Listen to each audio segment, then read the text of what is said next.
Hi everyone, welcome to our new releases October edition. Everything we're talking about today is coming out this month and it's highly reviewed and anticipated. My name is Devon. And I'm Joy, and we're both from the Worcester Public Library. Yay. Not a great unison, but okay, it'll do. It's difficult on Zoom. So everything we're talking about today has not come out yet. You can put a request on the record for a print copy in our catalog, but the digital audio and ebooks are not available yet, but hopefully they will be soon because these titles are all, like I said, well reviewed. So let's switch screens to see what we have in store for you today. All right, and as usual, I'll be covering the fiction and Joy will do the nonfiction, which means Joy is up first. Okay. My first choice for this month is In the Weeds, Around the World and Behind the Scenes with Anthony Bourdain by Tom Vitale. Nobody knew chef turned media star Anthony Bourdain, as well as his producer and director, Tom Vitale. Now, in this memoir titled In the Weeds, Vitale does his best to paint a vivid, brutally honest portrait of this fascinating, complicated man and the, quote, bizarre as shit situations, end quote, in which the two constantly found themselves. He recounts mesmerizing details of their often harrowing journeys into some of the most unstable places on earth in a relentless quest for good television. The book is packed with vibrant details of Vitale's life with this brilliant, devil-may-care, larger-than-life, mercurial character whose, quote, presence was stimulating, but whose energy could suck you dry, end quote. In light of Bourdain's tragic 2018 suicide, Vitale mourns his friend, whose best was good enough for millions, but wasn't good enough for himself. Kirkus calls In the Weeds sobering, harrowing, and entertainingly frenetic. PW says it is an exhilarating travelogue and that Bourdain's legions of fans will surely eat this one up. And this one is on my list. Yeah, I'm sure I'm not alone here, but I do still really miss Anthony Bourdain. Me too. Yeah. He was just a unique character. Definitely. All right, here is my first fiction choice. That's right, I snuck in a spooky rom-com for Halloween. Ooh. So this one is coming out on October 5th. It's called Payback's a Witch by Lana Harper. This rom-com is being called a cross between The Chilling Adventures of Sabrina and The L Word. This is also book 1 of the Witches of Thistle Grove series. There's going to be at least one other book after this one. Emmy is a witch who hasn't been to the magical town of Thistle Grove in almost a decade. Her self-imposed exile has to do with her complicated family and the tiniest bit to do with Gareth, heir to a powerful magical family, breaker of hearts, and destroyer of dreams. But when a spellcasting tournament that her family judges for approaches, the pull of tradition, or the guilt trip that comes with it, brings Emmy back. She'll do her familial duty, spend time with her best friend Lyndon, then get back to Chicago.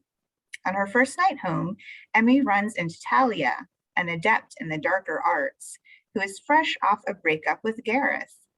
Talia had discovered Gareth was also seeing Lyndon, unbeknownst to either of them. Now she and Lyndon want revenge. Is Emmy in? And why can't she stop thinking about the charming Talia?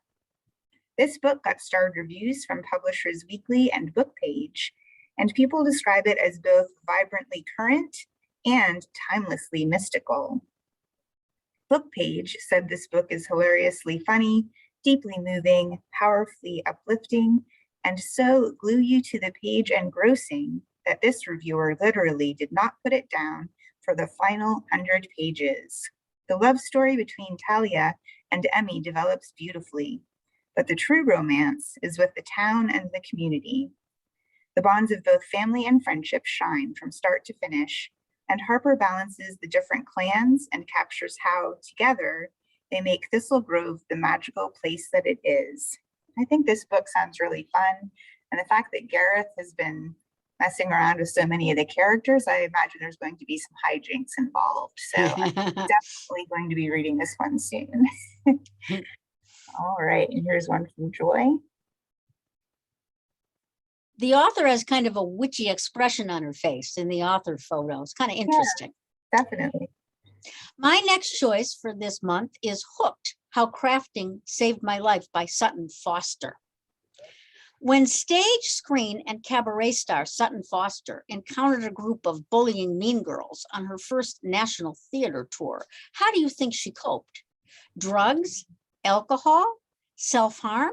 No, she took up cross-stitching, an activity she refers to as her gateway craft. And she became, you got it, hooked. From cross-stitching, she moved on to crocheting, then creating collages, then drawing, baking, and more.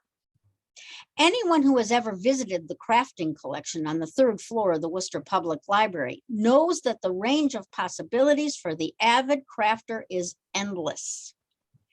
Like generations of women before her, Foster found in crafting a focus for her energies, a release from her anxieties, and a tangible way to both commemorate and celebrate her struggles and her triumphs.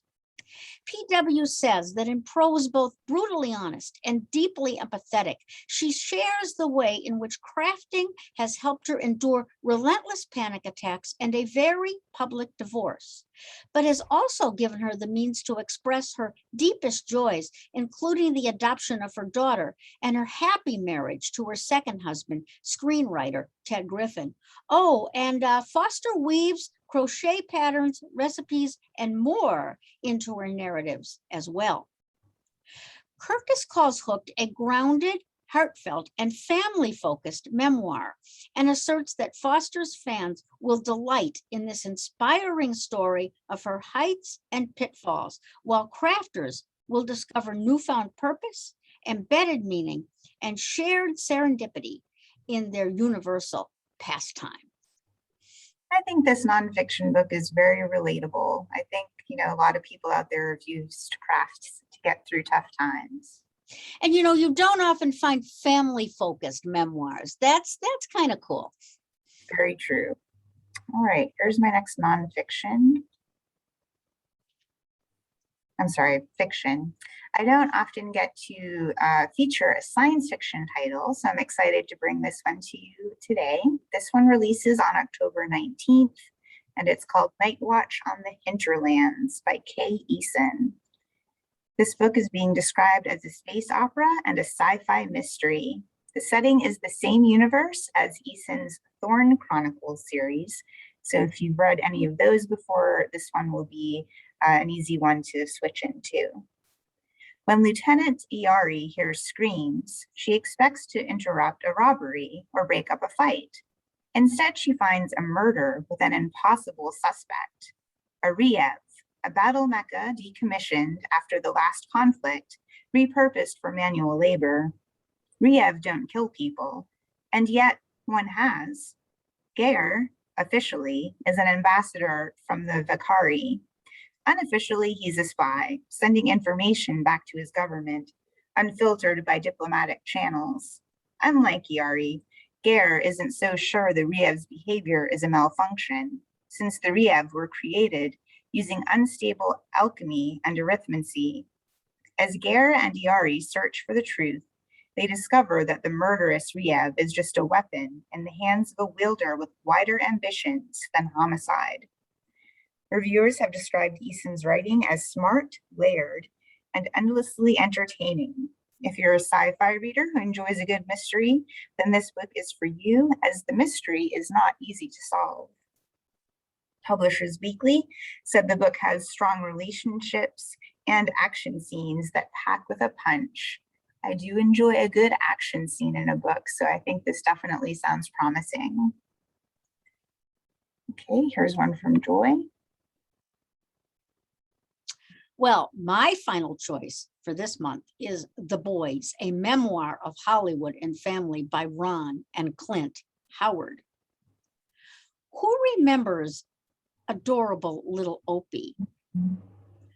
Anyone who has ever seen the Andy Griffith Show, that's who. And let's face it, that's most of us. But Devon, I understand you've never seen the Andy Griffith Show. It's true. I have no idea who Opie is, but I do remember Ron Howard from Happy Days. Okay, but I mean, you've got to tune in to Andy Griffith. I mean, it's in syndication and it's on cable as we speak. So you got to tune into it. We'll see. Or you'll be culturally deprived for the rest of your life. Okay. Oh, okay.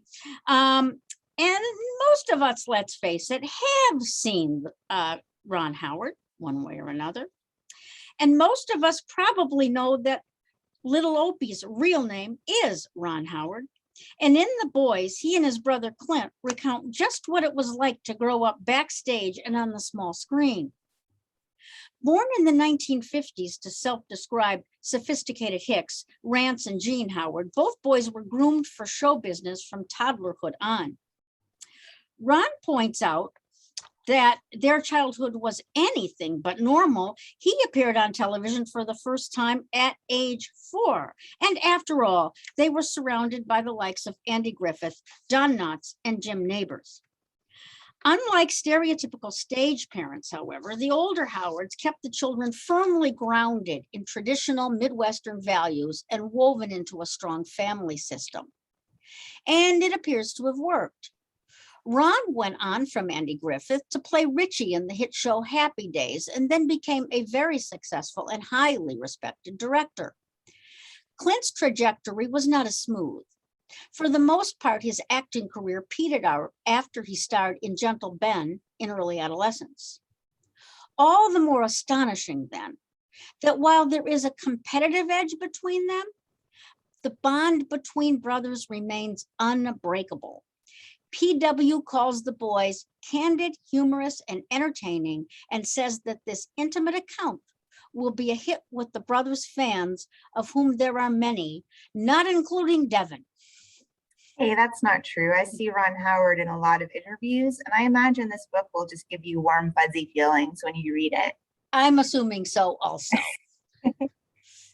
All right, and here's my last pick for today. Trashlands by Alison Stein. This one comes out towards the end of the month on October 26th. If you don't know Alison Stein, she has won a Philip K. Dick Award for a previous book, Road Out of Winter. This one, Trashlands, is being described as a dystopian eco-thriller. A few generations from now, the coastlines have been redrawn by floods and tides. Global powers have agreed to not produce new plastics, and what is left has become valuable. Garbage is currency. In the region-wide flood-prone junkyard of Appalachia, Coral is a plucker, pulling plastic from the rivers and woods. She's stuck in Trashlands, a dump named for a strip club where local women dance, and the club's owner, Rattlesnake Master, is the unofficial mayor. In the polluted landscape, everyone faces hunger, poverty, and violence. Coral tries to save enough to rescue her kidnapped child from the recycling factories, where he is forced to work. In her free hours, she makes art out of garbage.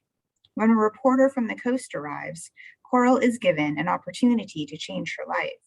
But can she choose a future for herself? This book is being called a feminist tale without a wasted word. Stein drew on her personal experience of today's Appalachia to write this novel. It got starred reviews from Publishers Weekly and Booklist. Publishers Weekly said this book is a searing exploration of the lives of women who are mired in grinding poverty in a climate-ravaged near future where plastic has become humanity's only currency. It's a harrowing vision of the future, and at its center is the tug of war between what is right and what is necessary to survive. This painful, thought-provoking apocalypse noir fires on all cylinders. So I have to admit that last phrase, apocalypse noir, really gets me. This one does sound really good, even though, of course, it is a not so happy topic, thinking about what climate change may bring about. But it does sound like it's very well written, so I'm looking forward to this one. All right, that brings us to the end of our show for today. Don't forget to give us some likes and loves down below if you enjoy our show, and share this video with all your friends who are looking for spooky reads or new reads for the month of October. Thanks for watching. See you later, fellow readers, and happy Halloween.